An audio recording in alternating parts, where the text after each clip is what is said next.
première heure, tandis que la nuit n'était pas encore complètement dissipée, déjà les musiciens se rendaient au rendez-vous fixé.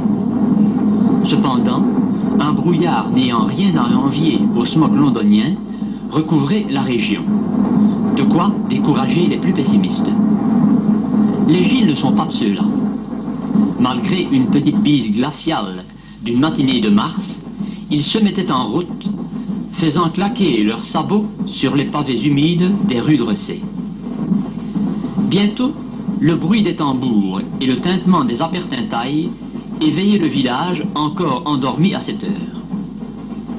Les défaitistes du matin reprenaient alors courage, et vers 10 heures, la localité tout entière commençait à connaître l'ambiance des grands jours.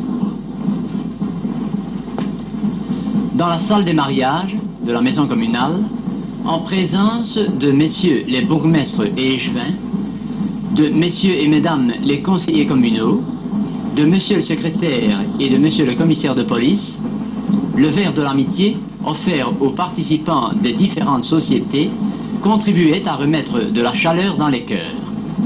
On en profitait pour décorer les vétérans. Le cadet lui aussi recevait des félicitations.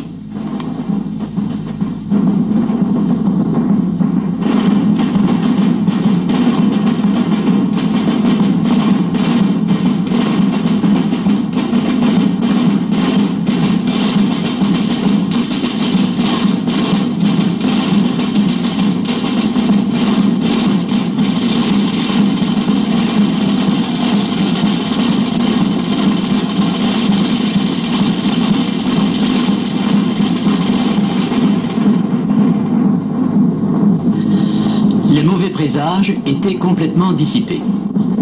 Le soleil était là, dans le ciel, et il paraissait y être bien installé. 11 heures. L'ambiance était au beau fixe. Encore une fois, le carnaval promettait d'être réussi. Il faut constater que tout était mis en œuvre pour ce faire. En passant, le dévouement des autorités et responsables des fêtes ne peut être que loué. Elles sont loin les années maigres, pendant lesquelles on préférait supprimer le carnaval par manque de subsides ou de bonne volonté, ou tout simplement par indifférence, au lieu de fournir un effort pour maintenir vivace un folklore personnalisant notre région, si tenace et si fière de ses traditions. Et pourtant, l'on dit que notre commune se meurt, faute d'industrie. Voici bien la preuve du contraire. Ressé retrouve un nouveau souffle qui n'est pas prêt de s'éteindre, puisqu'il est animé par des sociétés dynamiques et des plus sympathiques.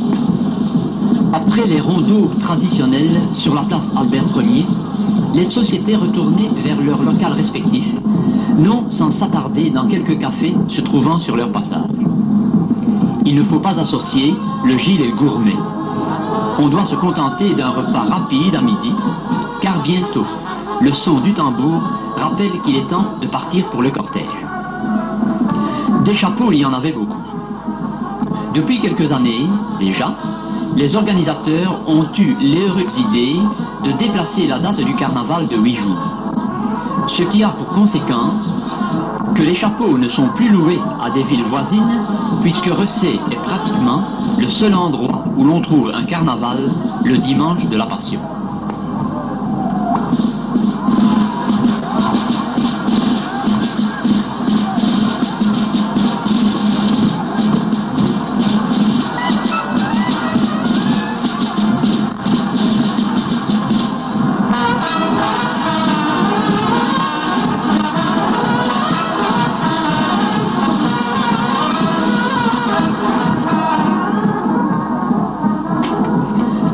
Vers 16 heures, après quelques hésitations, on ne sait trop pourquoi, le cortège de l'après-midi se mettait en branle. C'était la grande foule. Beaucoup d'habitants du voisinage, profitant d'un beau jour de printemps, étaient venus mettre de l'ambiance à la fête. Et c'est parfois dans la plus belle bousculade que l'on pouvait à grand-peine se frayer un passage pour suivre sa société.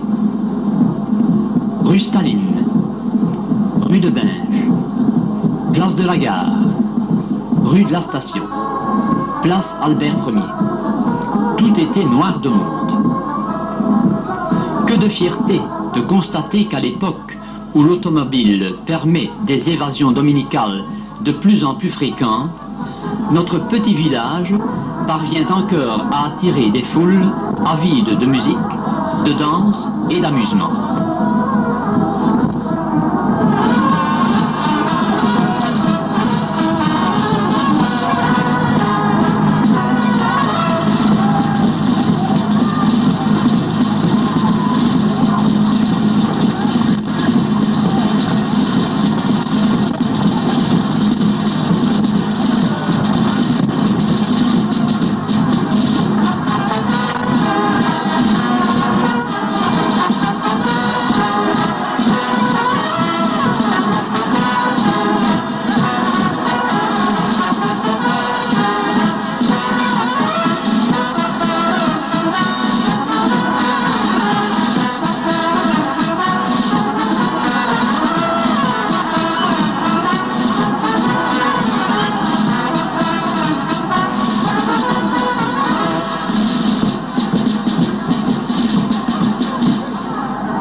Se terminait vers 17h30 devant la maison communale par un rondeau auquel avaient pris part toutes les sociétés.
s'est arrosé de jus d'orange, abondant cette année, que les curieux se retiraient dans les cafés voisins ou les salles de danse pour passer le reste de la journée.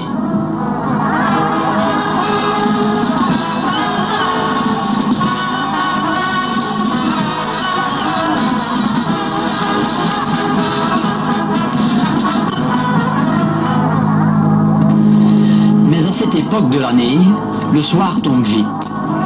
Et à peine le rondeau terminé, les sociétés devaient penser au cortège du soir.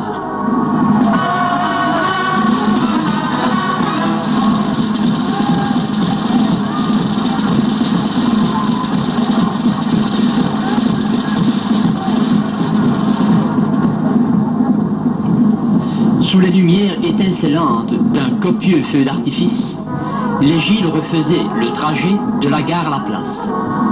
La féerie de la nuit donnait alors toute sa beauté au spectacle. Et c'est dans le bruit assourdissant des bombes colorées que la journée se terminait, laissant une fois de plus le souvenir d'un carnaval bien réussi.